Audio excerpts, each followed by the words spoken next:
16 English medium. Today we are going to discuss about chapter number 11, that is important event of post-independent India. Today our topic is rise of India as a nuclear power. In this topic we have discussed a lot that India has conducted the nuclear test for peaceful purposes. हमने देखा इस topic में कि हमारे prime ministers जितने भी आए उन्होंने यही कहा है कि इंडिया का जो मकसद है न्यूक्लियर टेस्ट करने का वो कोई हथियार बनाने का नहीं है, बल्कि हम पीसफुली या पीसफुल पर्पजेस के लिए इसको कंडक्ट कर रहे हैं. हमारी जो एटॉमिक पॉलिसीज है पीसफुल पर्पजेस के लिए है.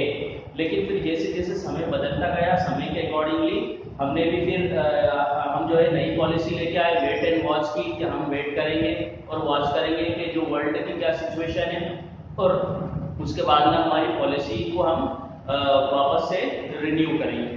तो देखिए हमने कल तक के ये देख लिया था कि the eminent scientist doctor APJ Abdul Kalam was made the chairman of this program. कि डॉक्टर एपीजे अब्दुल कलाम को इंटीग्रेटेड गाइडेड मिसाइल प्रोग्राम का चेयरमैन बनाया गया, और इस प्रोग्राम के तहत भारत ने पृथ्वी, त्रिशूल, नाग, आकाश नाम की मिसाइल्स वगैरह बनाई. अब इसके हम आगे देखेंगे. देखिए 3 इंटरनेशनल ऑर्गेनाइजेशन को सेटअप किया गया.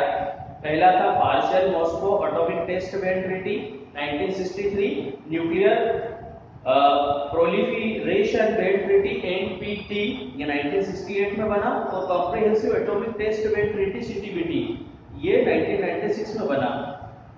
India has always been for an international organization which will be extensive, universal and objective. But अब देखिए इंडिया हमेशा से उन इंटरनेशनल ऑर्गेनाइजेशन की इज्जत करता रहा है या उनके साथ खड़ा रहा है जो एक्सटेंसिव हो, यूनिवर्सल हो या ऑब्जेक्टिव हो. लेकिन इंडिया ने इन तीनों प्रपोजल के ऊपर साइन नहीं की क्योंकि ये डिस्क्रिमिनेटरी नजर आते थे. Okay, in the 1990s there came a change in the Indian atomic policy. अब देखिए 1990s में इंडिया की एटॉमिक पॉलिसीज के अंदर चेंज आया. वो चेंज ये आया कि Pakistan made nuclear bomb as her reliable sources of Pakistan. देखिए पाकिस्तान ने न्यूक्लियर बॉम्ब बना लिया था. India started thinking that nuclear test should be conducted in order to strengthen the defence. अब इंडिया ने सोचा कि अगर हमें हमारी स्ट्रेंथ को बढ़ाना है, हमारी ताकत को बढ़ाना है, हमारे डिफेंस सिस्टम को मजबूत करना है, तो हमें भी न्यूक्लियर टेस्ट करनी होगी. ओके, तो फिर इस विषय में हम तभी हम जो है सेल्फ डिफेंस और अपने आप को सही से डिफेंस कर पाएंगे. Okay, save ourselves from international threat and became politically and diplomatically self-reliant. This was not true and abrupt decision. It was the result of constant research. अब देखें हमने जो सोचा कि हमें भी न्यूक्लियर टेस्ट करनी चाहिए या न्यूक्लियर वेपन की तरफ आगे बढ़ना चाहिए, तो केवल ये एक ही दिन में हमने नहीं सोच लिया, बल्कि हमने उस पर कांस्टेंट वेट किया, वॉच किया और सभी इंटरनेशनल मैटर्स को देखा. हमारी जो पास की कंट्री है, एडजेसेंट कंट्रीज है, उसको हमने देखा कि उनका क्या नजरिया है इसके ऊपर. फिर हमने इसको कंडक्ट करने की सोची. On May 11, 1998 India conducted 3 continuous and underground test. देखें 11 मई 1998 को इंडिया ने 3 कंटिन्यूअस अंडरग्राउंड टेस्ट किए. न्यूक्लियर टेस्ट पोखरण के अंदर. इसमें से जो 2 थे वो अंडरग्राउंड थे, लो इंटेंसिटी के, और एक अंडरग्राउंड था temperature nuclear explosion. Okay, after test the prime minister Atal Bihari Vajpayee declared that we have become nation of powerful nuclear capacity. देखिए ये टेस्ट करने के बाद उस समय के जो प्राइम मिनिस्टर थे मिस्टर अटल बिहारी वाजपेयी, उन्होंने डिक्लेयर किया कि आज हम पावरफुल न्यूक्लियर कैपेसिटी वाली कंट्री बन रहे हैं. But he stated that comprehensive test ban treaty is discriminatory. देखिए यहाँ पर उन्होंने ये भी बात कही कि जो कॉम्प्रिहेंसिव टेस्ट बैन ट्रीटी थी सीटीबीटी, ये डिस्क्रिमिनेटरी थी, मतलब भेदभावपूर्ण थी, इसलिए हमने इस पर साइन नहीं किया. He said India cannot be threatened by any threat or penal provision because we have capacity to be self-reliant and have respect.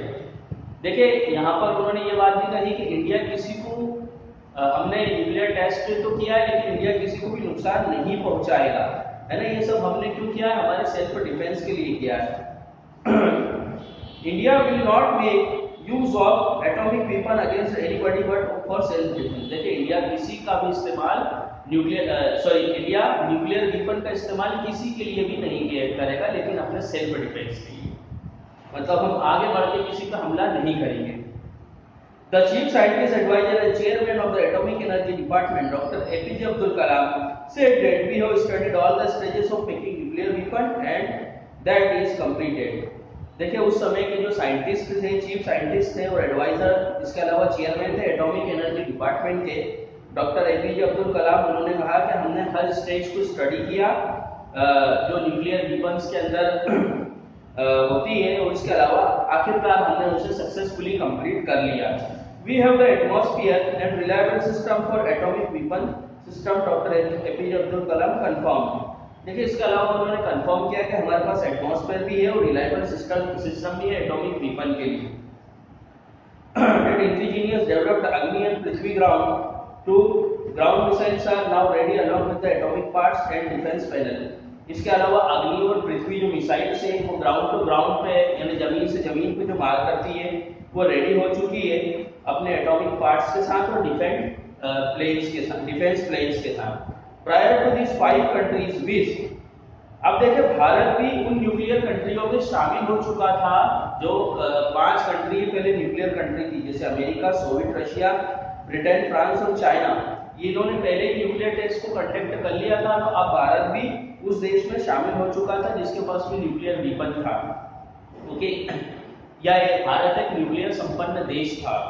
In fact India did not test because country adjoining the border of India have such capacity. देखिए इसके अलावा India का जो nuclear test करने का मकसद ये भी था कि जो हमारी एडजॉइनिंग कंट्रीज है उन्होंने न्यूक्लियर टेस्ट कर लिया था, ओके, जैसे Pakistan. Therefore it become necessary, तो देखिए इंडिया के लिए भी नेसेसरी हो गया था कि अपने डिफेंस सिस्टम को मजबूत करने के लिए और पॉलिटिकली और डिप्लोमेटिकली अपने आप को पावरफुल साबित करने के लिए वो ये न्यूक्लियर टेस्ट करें।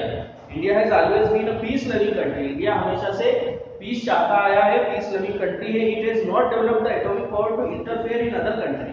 देखिए हमने एटॉमिक पावर तो बनाया, लेकिन इसका मकसद ये नहीं है कि हम दूसरी कंट्री के इंटरनल मैटर्स में या उनके मामलों में हम इंटरफेयर करेंगे, उनके अफेयर्स में हम इंटरफेयर करेंगे और अपने आप को सुप्रीमेसी बनाने की कोशिश करेंगे कि हम आपसे ऊंचे हैं, बल्कि केवल इसका मकसद है हमारा सेल्फ डिफेंस और हमारा जो डिफेंस सिस्टम है वो मजबूत बने।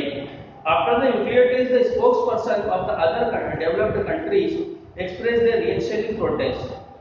देखिए जब हमने टेस्ट किया, हम न्यूक्लियर संपन्न देश बन गए, तो जो दूसरी कंट्री के जहां पर जो न्यूक्लियर संपन्न देश है उस कंट्री के जो स्पोक्स पर्सन है उन्होंने अपना प्रोटेस्ट जताया। ओके, चाइना ने भी अपना प्रोटेस्ट जताया, लेकिन उस समय के जो सेक्रेटरी जनरल थे यूनाइटेड नेशन के, जिनका नाम था कोफी अन्नान, उन्होंने बात को बैलेंस कर दिया और उन्होंने ये कहा इन 5 देशों से जो पहले न्यूक्लियर टेस्ट को कंडक्ट कर चुके थे कि ठीक है, आप ये कहते हो कि जो न्यूक्लियर टेस्ट के ऊपर बैन होना चाहिए और आगे किसी को भी जो न्यूक्लियर टेस्ट नहीं किया जाना चाहिए, तो आप एक काम करो, आपके पास में जो न्यूक्लियर वेपन है सबसे पहले तो उसको नष्ट कर दो और फिर बाद में कहना आप इंडिया को कि ये अपने न्यूक्लियर जो हथियार है उसको नष्ट कर दे और इसके अलावा आगे से न्यूक्लियर टेस्ट नहीं करे। Okay, in respect of nuclear matter, India is nuclear country and should be recognized so। तो देखिए न्यूक्लियर के मैटर्स के अंदर इंडिया अब एक न्यूक्लियर कंट्री है और उसको एक न्यूक्लियर संपन्न देश की तरह ही देखा जाता है।